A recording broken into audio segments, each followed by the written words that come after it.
জাতীয় নাগরিক পার্টির সিনিয়র যুগ্ম মুখ্য সমন্বয়ক আব্দুল হান্নান মাসুদের উপর হামলা হয়েছে। সোমবার রাতে নোয়াখালীর হাতিয়ার জাহাজমারা এলাকায় বিএনপি নেতাকর্মীরা এই হামলা করেছেন বলে আব্দুল হান্নান মাসুদের ভেরিফাইড ফেসবুক পেজে দাবি করা হয়েছে। হান্নান মাসুদের অভিযোগ, স্থানীয় বিএনপির বহিষ্কৃত কিছু লোকের নেতৃত্বে এই হামলা হয়। হামলায় এনসিপির ৫-৬ জন আহত হয়েছেন বলে দাবি তার। হান্নান মাসুদের অনুসারীরা বলেন, সন্ধ্যা ৭:৩০টার দিকে জাহাজমারা বাজারে পথসভায় বক্তব্য দিচ্ছিলেন হান্নান মাসুদ। এর মধ্যে বিএনপি থেকে বহিষ্কৃত কয়েকজন মিছিল নিয়ে মিটিংয়ে ঢুকে যায়।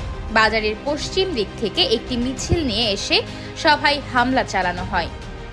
তাদের হামলায় জাতীয় নাগরিক পার্টির সিনিয়র যুগ্ম মুখ্য সমন্বয়ক আব্দুল হান্নান মাসুদ সহ অন্তত ২০ জন নেতাকর্মী আহত হয়েছেন।